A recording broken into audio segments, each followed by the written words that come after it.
하나님의 말씀은 에스겔 36장 1절에서 15절입니다. 에스겔 36장 1절. 인자야, 너는 이스라엘 산들에게 예언하여 이르기를, 이스라엘 산들아, 여호와의 말씀을 들으라.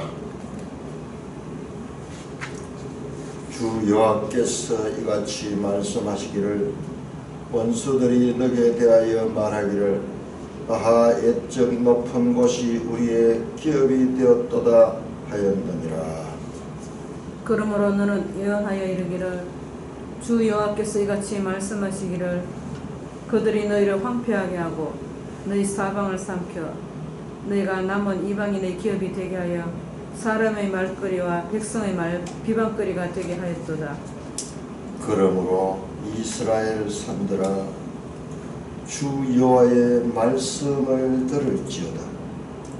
산들과 맷뿌리들과 시내들과 골짜기들과 황폐한 사막들과 사방에 남아있는 이방인의 노략거리와 조롱거리가 된 버린 성읍들에게 주 여호와께서 이같이 말씀하셨도다. 주 여호와께서 이같이 말씀하시기를, 내가 진실로 내 맹렬한 전투로 남아있는 이방인과 애가 모은 땅을 쳐서 말하였노니, 맹렬한 질투로 내 맹렬한 질투로 남아있는 이방인과 애도 모은 땅을 쳐서 말하였노니, 이는 그들이 심히 즐거워하는 마음과 멸시하는 심령으로 내 땅을 빼앗아 노력하여 자기 소유를 삼았습니다. 그러므로 너는 이스라엘 땅에 대하여 예언하되, 그 산들과 맷뿌리들과 시내들과 골짜기들에 관하여 이르기를, 주 여호와께서 이같이 말씀하시기를, 내가 내 질투와 내 분노로 말하였나니 이는 너희가 이방의 수치를 당하였습니다. 그러므로 주 여호와께서 이같이 말씀하시기를, 내가 맹세하였은즉 너희 사방에 있는 이방인이 자신들의 수치를 반드시 당하리라. 그러나 너희 이스라엘 산들아, 너희는 가지를 내고 내 백성 이스라엘을 위하여 열매를 맺으리니 그들이 올 때가 가까이 이르렀음이라. 내가 돌이켜 너희와 함께하리니 사람이 너희를 갈고 심을 것이며, 내가 또 사람을 너희 위에 많게 하리니 이들은 이스라엘 온 족속이라. 그들을 성읍들에 거주하게 하며 빈 땅에 건축하게 하리라. 내가 너희 위에 사람과 짐승을 많게 하되 그들의 수가 많고 번성하게 할 것이라. 너희 전지대로 사람이 거주하게 하여 너희를 처음보다 낮게 대하리니 내가 여호와인 줄을 너희가 알리라. 내가 사람을 너희 위에 다니게 하리니 그들은 내 백성 이스라엘이라. 그들이 너를 얻고 너는 그 기업이 되어 다시는 그들의 자식들을 잃어버리지 않게 하리라. 주 여호와께서 이같이 말씀하셨느니라. 그들이 너희에게 이르기를, 너는 사람을 삼키는 자요 내 나라 백성을 제거한 자라 하거니와, 너가 다시는 사람을 삼키지 아니하니 다시는 내 나라 백성을 제거하지 아니하리라. 주 여호와의 말씀이니라. 내가 또 너를 여러 나라의 수치를 듣지 아니하게 하며 만민의 비방을 다시 받지 아니하게 하며 내 나라 백성을 다시 넘어뜨리지 아니하게 하리라. 주 여호와의 말씀이니라 하셨다 하라.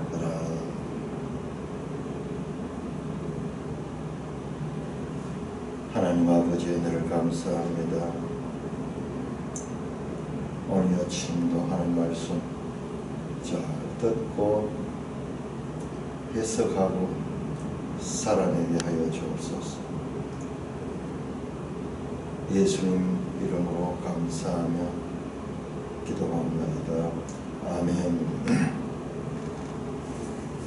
자, 우리가 어제 35장을 봤는데 35장은 에돔의 멸망입니다. 왜 에돔이 멸망했느냐? 하나님의 백성들을 공격하고 방해하고 대적하고 그들이 망할 때 환호하고 기뻐하며 약탈하려고 했던 그 하나님 백성에 대한 에돔의 태도를 인하여 하나님은 에돔을 멸망하실 것을 선포하셨습니다. 자, 이번에도 같은 내용입니다. 같은 내용인데 이번에는 인자여 너는 이스라엘 산들에게 예언하라 그러죠. 자, 35장은 세일산이 세일산은 에돔을 가리켜 에돔. 그 다음에 이스라엘산은 지금 이제 유다를 가리킵니다.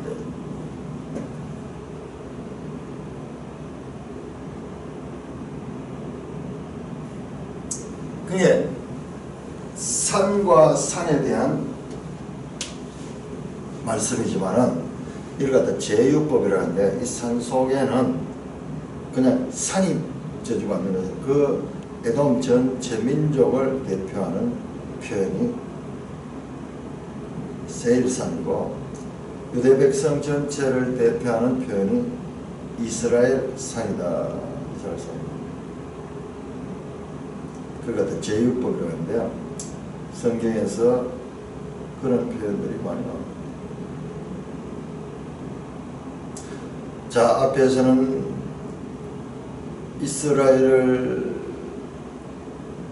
대적했던 에돔의 멸망에 대해서 말했다면 이제 같은 내용을 통해서 그 에돔으로부터 대적함을 받고 모욕을 듣고 공격을 당했던 이스라엘에 대한 회복에 대한 말씀입니다. 회복에 대한.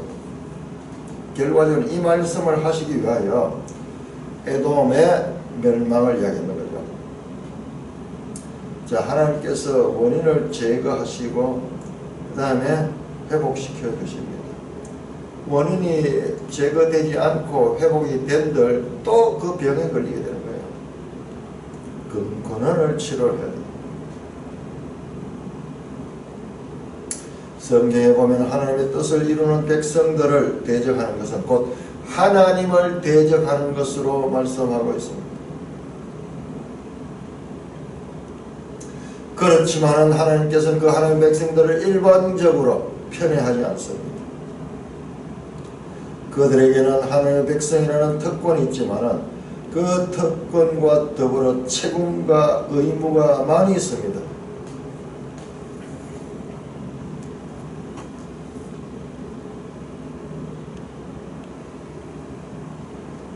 오늘날도 이와 같은 원리는 마찬가지. 악의적으로 교회를 대적하고 교회를 방해하는 많은 세력들은 그분의 백성들이 누리는 그 하나님의 기업에 포함되게 될 것입니다. 왜냐 그러면요, 그 핍박하는 자들이 이기는 것 같지만 그들이 오히려 먹힙니다. 민수기 14장 9절에 이렇게 말합니다. 그들은 우리의 밥이라 그럽니다. 그들은 대적자인 것 같지만 실제적으로 일시적으로 대적자인 것 같이 보이지만 마침내 그들은 밥이 되고 맙니다. 36장 1절입니다. 인자야 너는 이스라엘 산들에게 예언하여 이르기를. 지금까지 이스라엘 산들은 세일산에 의해서 지금 공격당하고 비방당하고 조롱당했죠. 이스라엘 산들아 여호와의 말씀을 들으라. 쉐마. 여호와께서 이같이 말씀하시를 원수들이 내게 대해 말하기를 아 옛적에 높은 곳이 우리의 기업이 되었도다 하였느니라. 이 에돔들이 에돔이요. 과거에 뭐 하나님의 나라라 그러고 또 우리를 사회상 이 다윗 때는 에돔을 지배했어요. 옛적에 잘 나가더니만 지금은 우리의 밥이 되었다 하는 겁니다. 우리의 기업이 되었다. 저 멸망한 이스라엘을 우리가 차지해야 되지. 그러면서 기뻐하는 거예요.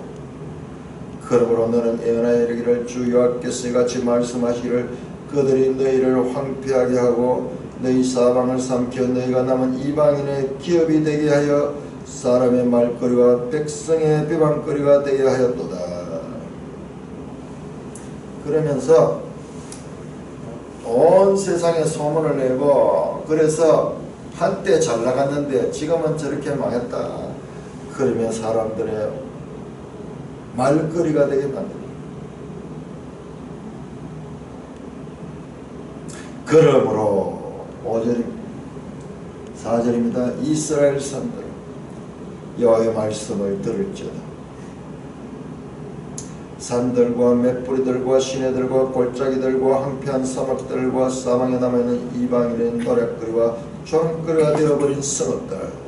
자, 이스라엘 산하고는 그 세부적으로 산들과 맷뿌리들과 시내들과 골짜기들과 황폐한 사막들과 사방에 남아있는 이방의 노략거리와 조롱거리가 되어버린 성읍들에게 이스라엘 산으로 대표되고, 그리고 저 이스라엘 산의 지형들입니다. 산이 있고 맷뿌리들이 있고 시내가 있고 골짜기 있고 또한 사막이 있나, 그 이스라엘 땅 전체를 지금 이야기를 하면서 그 성읍들에게 주 여호와께서 이같이 말씀하십니다.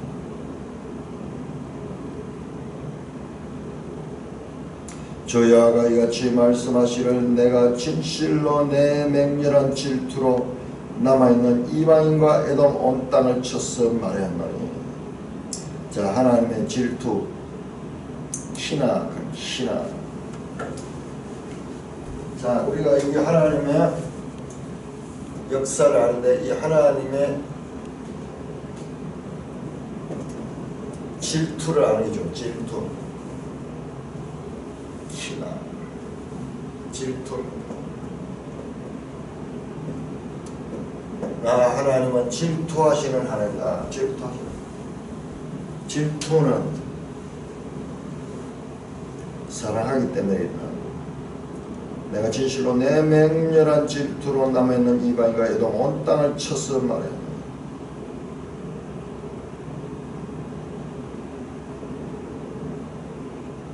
이는 그들이 심히 즐거워하는 마음과 멸시하는 심령으로 내 땅을 빼앗아 노력하여 자기 소유를 삼다. 내 땅이래. 내 땅. 이스라엘을 하나님의 땅이다.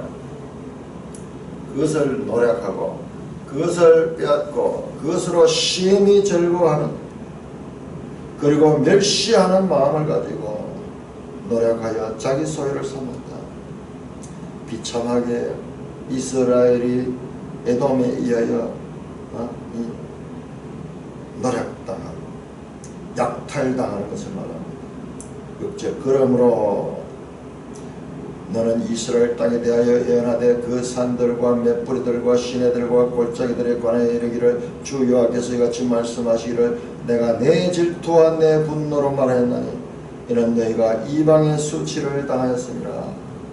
반복하죠. 앞에 나왔던 그 산들, 맷뿌리들, 시내들, 골짜기들 하나하나 지명하면서 그 땅, 그 이스라엘 산, 그 이스라엘 산들에 대한 하나님의 사랑을 드러냅니다.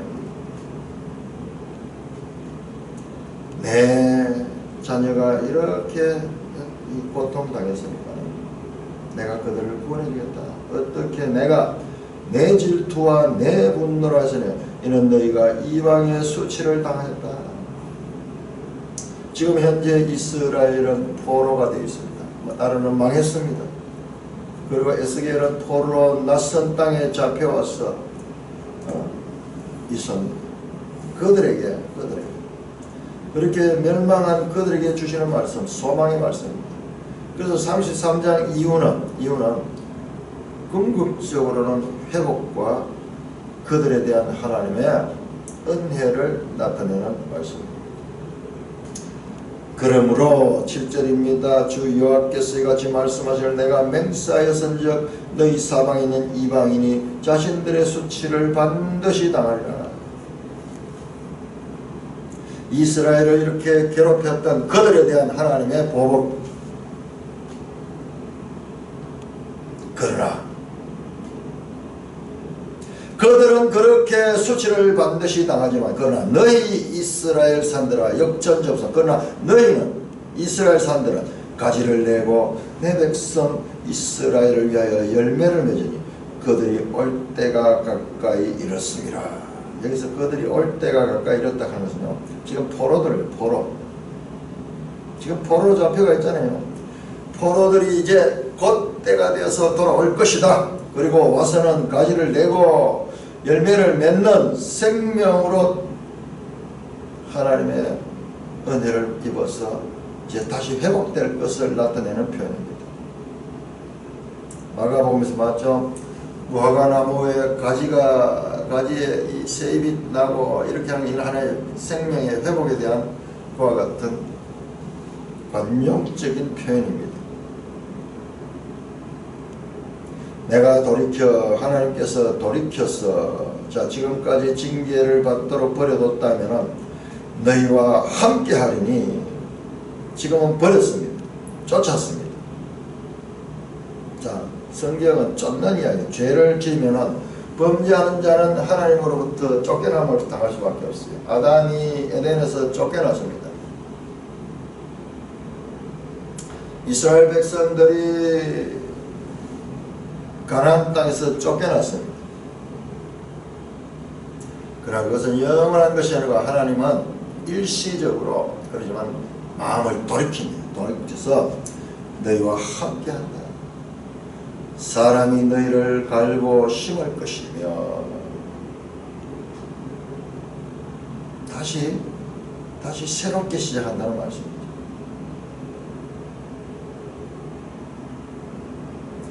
또 내가 사람을 너희 위에 많게 하리니 이들은 이스라엘 온 족속이라. 그들이 성읍들에 거주하게 되며 빈 땅을 건축하게 되리라. 자, 우리 여기서 다시 예언서를 읽는데 중요한 단서. 자, 구약의 복은요, 구약의 복은 전부 물질적입니다. 물질적.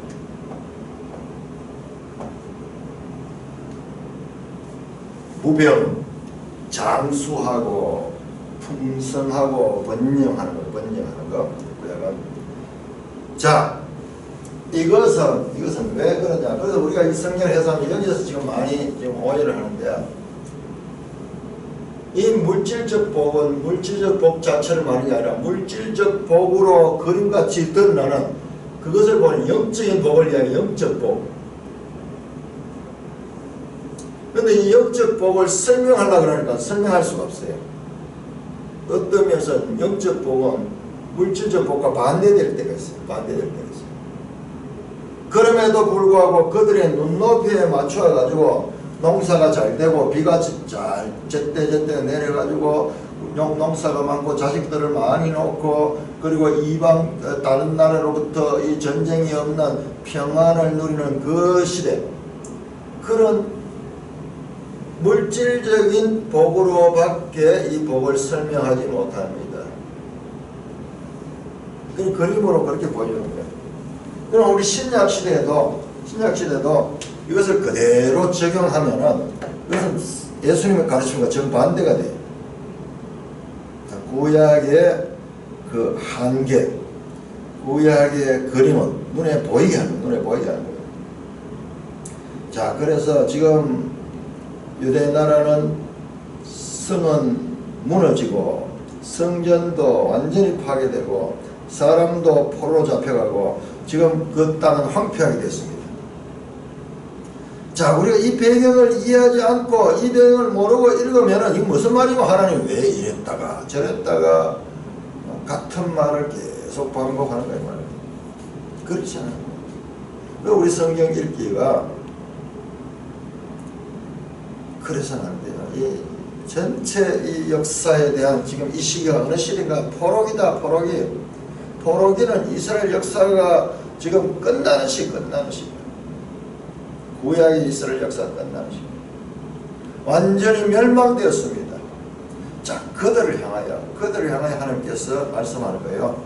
자, 내가 너희 위에 사람과 짐승을 많게 하고 그들의 수가 많고 번성하게 할 것이라.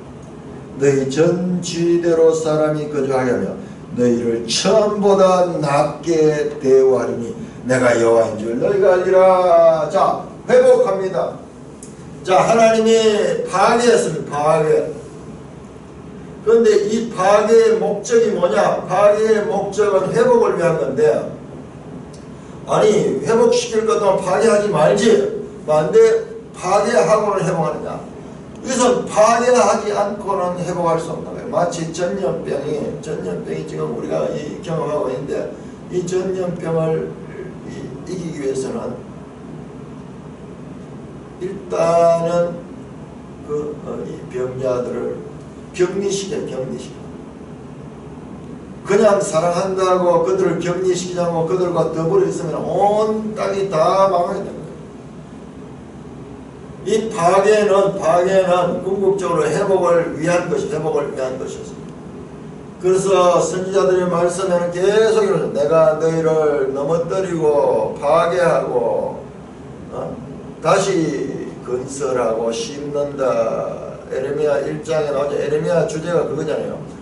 파괴와 회복. 이게 선지자들의 선포입니다. 선지자들의 선포.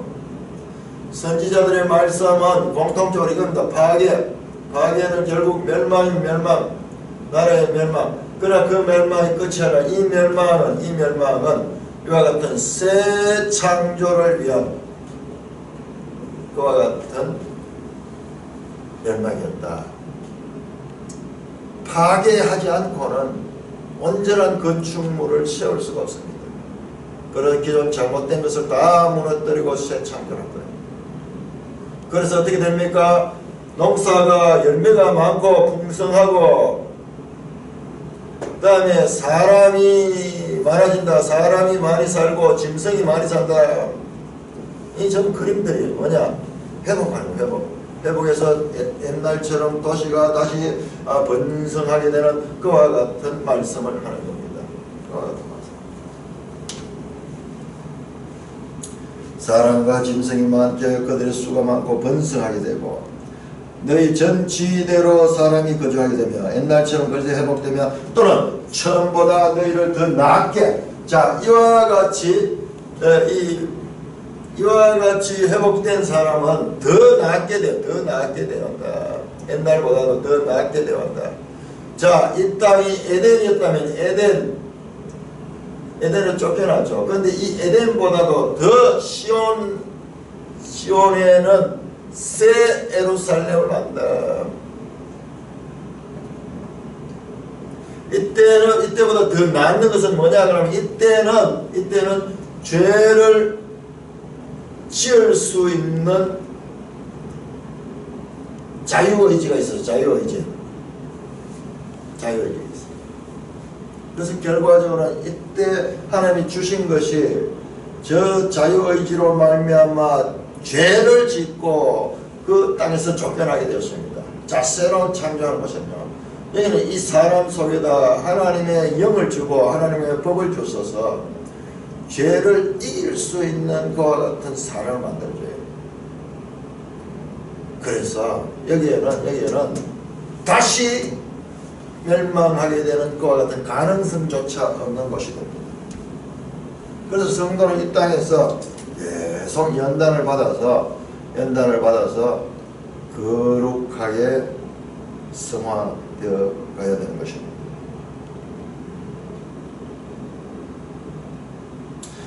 내가 여호와인 줄 너희가 알리라.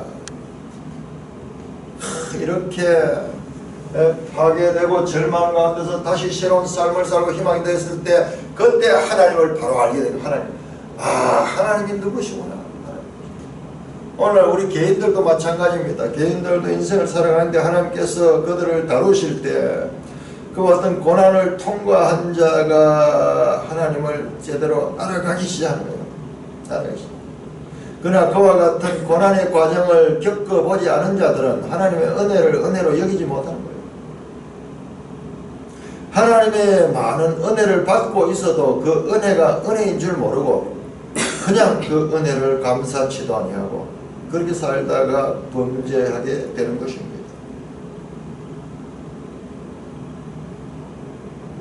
자, 오늘 이 말씀, 내가 너희 위에 사랑과 짐승을 많게 하되 그들의 수가 많고 번성할 것이다.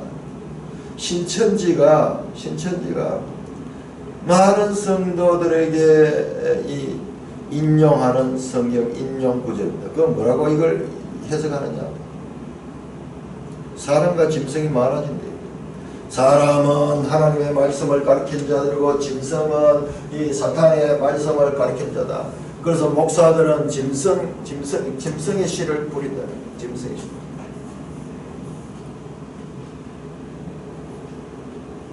그런 어처구니 없는 역사적 배경을 모르니까 그런 해석이 나오는 그런 해석. 그야말로 귀에 걸면 귀걸이, 코에 걸면 코걸이 성경 해석을 그렇게 하는 거예요. 그러니까 우리가 성경을 바르게 해석한다는 것이 얼마나 중요한지 모릅니다. 이단은 무신론자보다도 더 악하고 더 하나님을 대적하는 자입니다. 교회 안에 그런 자들이 많이 있습니다. 그들은 교회 안에 있습니다. 바깥에 있지 않습니다. 그 성경을 모르니까 그 말을 하니까 또 그게 맞는 것 같아가지고 그렇게 따라가면서 추정합니다. 수십만 명이 인생을 걸고 그와 같은 이단에 빠져있는 그 현상을 볼 적이에요. 그럼 믿고 난 다음에는요, 바르게 아는 것이 생명보다 더 중요하다는 거예요. 그 열심 가지고 그렇게 빠져가잖아요. 열심 가지고 멸망으로 달려가잖아요. 집단적으로. 수가 많을수록 더 집단. 저 사람들은 내보다 낫겠지. 저 많은 사람들이, 저 훌륭한 사람들이 저 말씀을 저렇게 해석하는 거야. 지금 분명히 맞을 거야. 그러면서 그렇게 달려가는 거예요. 말이 안 되는 이야기, 유치찬란한 이야기. 그게 성경 해석이라고. 그렇게 빠져들어가고. 그들의 문제가 뭡니까? 바로 구원 계시의 발전성에 대한 이해가 없기 때문에. 이게 성경의 기본 원리인데 그 원리를 알지 못하기 때문에 이것을 딱 끊어가지고 그렇게 해석을 한 결과 그런 하나님 뜻과는 전혀 다른 자기들의 해석을 가지고 이단을 강화하는 그와 같은 인용 구절로 사용하고 있는 것입니다. 12절입니다. 내가 사람을 너희 위에 단위하리라. 이것도 마치 회복입니다. 그들은 내 백성 이스라엘아, 그들이 너를 얻고 너는 그 기업이 되어 다시는 그들이 자식을 잃어버리지 않게 되리라. 회복에 대한 말씀입니다. 과거에 파괴되었고 포로로 잡혀갔던 그것이 이제 다시는 되지 아니하는 그와 같은 때가 올 것이다. 다시는 자식들을 잃어버리지 않으라. 주 여호와께서 13절입니다. 이같이 말씀하시다. 그들이 너에게 이르기를 너는 사람을 삼키는 자요 내 나라 백성을 제거한 자라 하거니와. 과거에 그렇게 비난했죠. 그러나 14절 내가 다시는 사람을 삼키지 않으면 다시는 내 나라 백성을 제거하지 아니하리라. 이스라엘 백성이 죄 때문에 이와 같은 일이 왔는데 이제는 그런 일이 다시는 없을 것이다. 15절 내가 또 너를 여러 나라의 수치를 듣지 아니하게 하며 만민의 비방을 다시 받지 아니하게 하며 내 나라 백성을 다시 넘어뜨리지 아니하게 하리라. 주 여호와의 말씀입니다. 다시는 하모는 그랬죠. 먼저는 그렇게 하나님께서 그들을 파괴하셨지만 이제 회복하는 후에는 다시는 never 다시는 그와 같은 곳에 빠지지 않게 하겠다. 그렇게 말씀을 누가 그렇게 한단 말입니다. 내가 합니다. 내가 이스라엘 백성의 때문이 아니고 하나님께서 이걸 갖다 은혜. 이스라엘의 행위나 이스라엘의 어떤 도움되는 그와 같은 행동들에서 이런 것이 아니라 이게 원래 하나님의 작정이었어요. 작정. 그래서 이스라엘의 구원을 얻은 것은 하나님의 은혜로 인한 것이고 행위로 말미암은 것이 아니라. 자, 이와 같은 이스라엘의 역사에서 나타난 하나님의 은혜를 신약성경은 곳곳에서 말씀하고 있는 것입니다. 자, 우리 디모데후서 1장 찾아보겠습니다.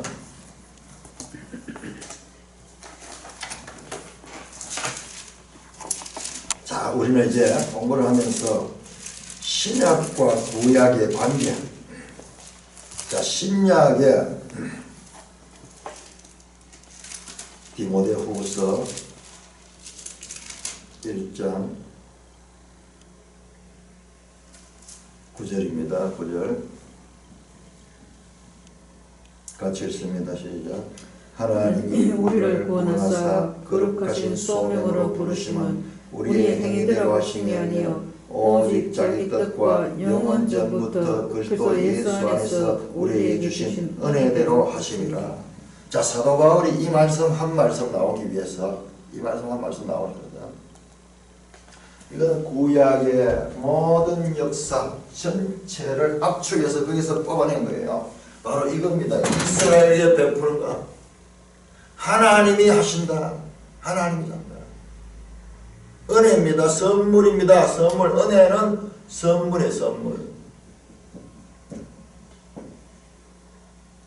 이스라엘이 행위 때문이 아니다.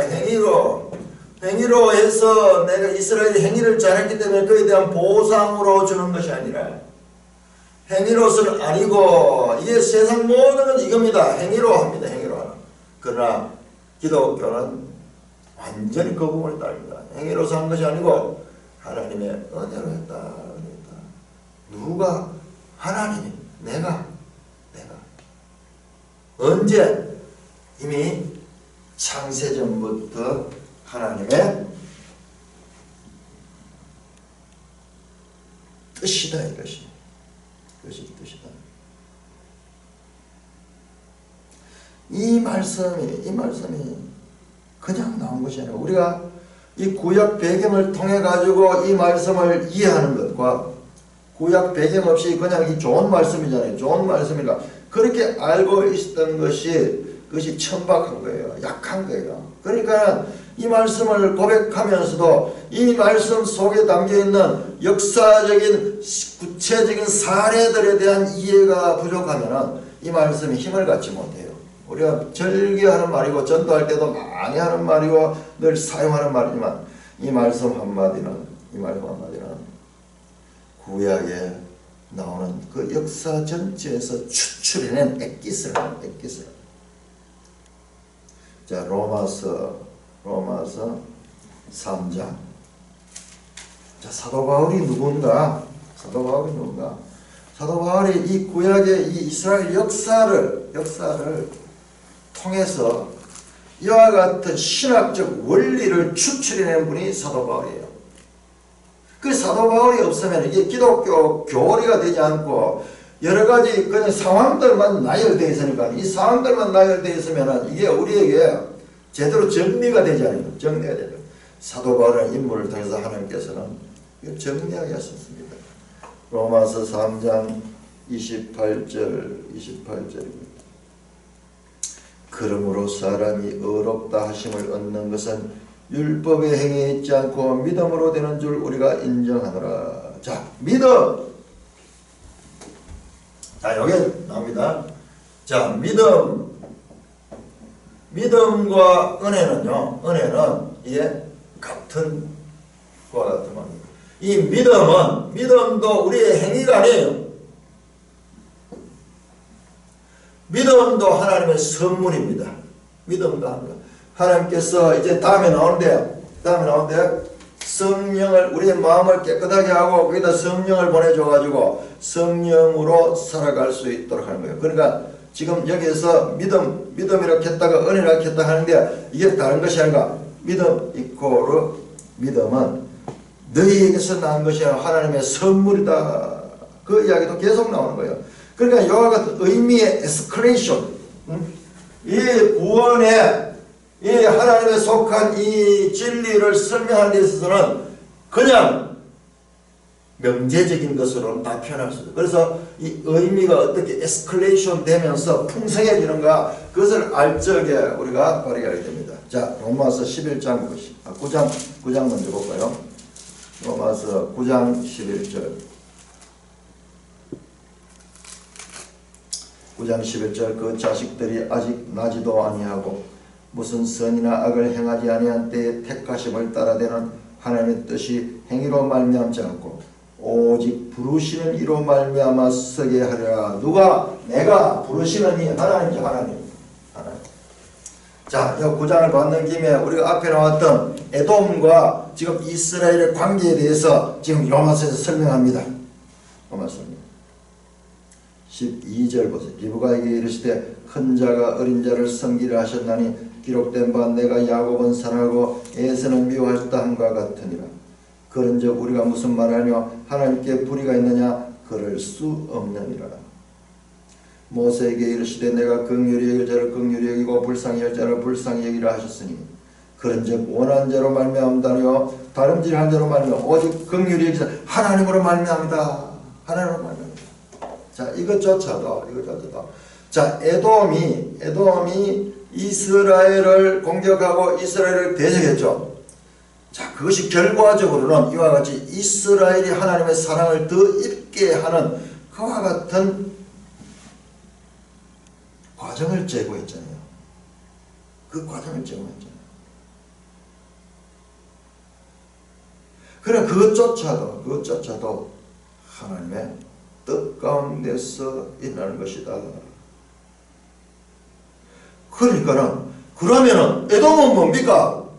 에돔은 왜 억울하지 않습니까? 선을 행했는데 하나님의 뜻을 이루는데 도구로 사용했는데 에돔이 멸망한 건 그것은 불공평하지 않습니까? 그 질문이 나오는 거예요. 질문. 그게 앞에서 나왔잖아요. 33장에서 나왔잖아요. 이스라엘은 이것이 공평치 않다 한다. 하나님 불공평하다 한다. 그렇게 말합니다. 자, 거기에 대한 답변이 나옵니다. 9장 19절. 혹 네가 내게 말하기를 그러면 하나님이 어찌하여 허물하셨냐? 누가 그 뜻을 대적하냐 하니 이 사람아 네가 누구에게 감히 하나님께 범한 지음을 받은 물건이 지은 자에게 어찌 이같이 만들다 하겠느냐? 토기장이가 진흙 한 덩이로 하나는 귀 쓸 것을 하나는 천이 쓸 것을 만들 권한이 없느냐? 만일 하나님이 그의 진노를 보이시고 그의 능력을 알게 하시고자 멸하기로 준비된 진노의 그릇을 오래 참으시고 관용하시고 또한 영광 받기로 예비하신 바 긍휼의 그릇이 되어 그 풍성함을 알게 하시고자 하셨지라도 무슨 말이에요? 자, 그러면서 나오는 게 25절이에요. 이게 나오네요. 내가 호세아 그러되기를 내가 내 백성이 아는 자를 내 백성이라 사랑하지 않은 자를 사랑하는 자 부리라. 너희는 내 백성이라 한 그곳에서 그들이 살아계신 하나님의 아들이라 일컬을 한과 같이. 여기서 나오는 것이 바로 질투잖아요. 시기케 한다.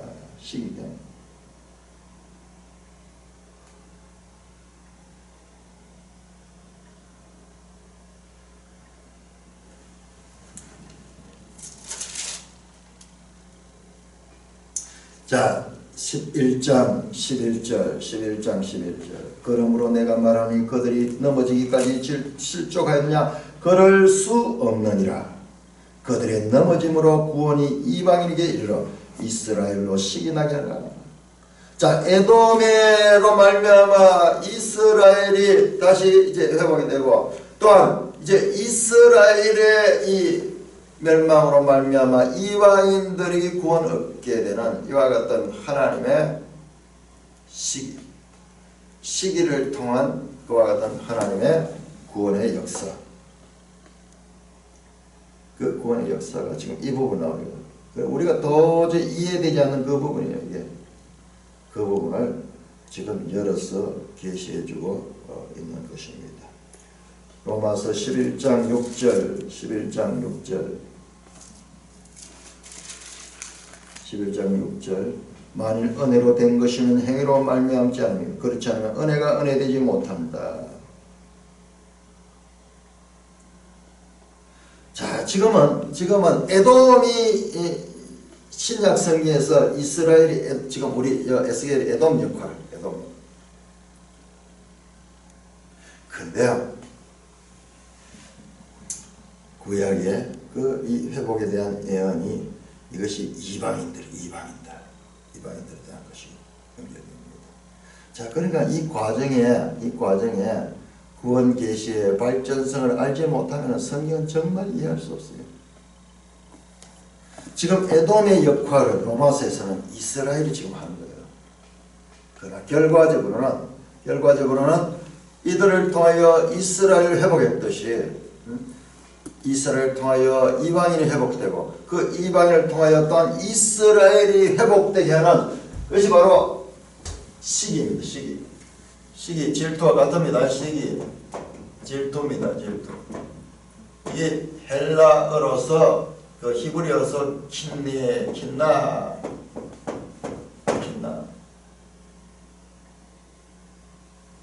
같은 것입니다. 지금 그러니까 에레미야 깊은 곳에서 에스겔 깊은 곳에서 또 로마서 깊은 곳에서 하나님의 구원의 비밀이 지금 계시되고 있는 거예요. 우리 사람으로서는 도저히 이해할 수 없는 하나님의 구원의 비밀에 관한 뜻이 지금 열려지는 거예요. 이게 사도 바울이에요. 그럼 구약을 볼 때마다 이 구약의 무수한 사건들을 압축해서 로마서에다가 정리했다. 바울 서신이 그것을 정리하고 있다는 것을 알게 되는 것입니다. 다시 회복시켜줄 것이다. 거기에 대한 말씀을 하고 있습니다. 자, 이스라엘의 구체적인 회복이 어떻게 될 것인가, 거기에 대한 말씀은 이제 36장 16절에서 38절까지 에스겔서에서 가장 중요한 부분. 내가 이걸 보니까요, 이제 성경이 좀 보여요. 이게 사도 바울의 로마서 7장과 8장이에요. 로마서 7장과 8장이 지금 이 배경에서 나오는 거예요. 이 배경에서 나오는 거예요. 하나님이 누구신가? 이 성경을 통해서 뜻이 분명하게 드러나면 이 하나님을 바로 알 적에 우리가 현실 문제에 있어서 일비하지 않고 오직 하나님의 뜻을 알고 그 뜻 가운데 살아갈 수 있게 될 것입니다. 하나님은 우리에게 그냥 명제적으로 단순한 말씀이 아니에요. 단순한 말씀으로서는 그냥 삼강오륜처럼 무슨 이 속담처럼 뭔가 격언이나 명언처럼 한마디 한마디로 이 뜻을 표현할 수 없는 그와 같은 것이 하나님의 말씀이에요. 하나님의 말씀은 구속사적인 원리를 따라서 거대한 대하 드라마처럼 전개되는 것이다. 그러니까 이 하나님의 뜻을 볼 때는 이 전체를 이렇게 쭉 훑으면서 보는 그와 같은 공의로 보는 관점을 가져야 되지. 그냥 딱 단편으로 끊어가지고 이것이 하나님의 뜻이다 이렇게 했을 적에 신천지 같은 그런 해석이 나오는 거예요. 그런데 그런 해석들이 넘쳐나고 있는 거예요. 구원 계시의 발전성의 관점에서 이와 같은 선지서를 읽을 수 있도록 눈을 열어주신 하나님을 찬송합니다. 찬송가 585장입니다.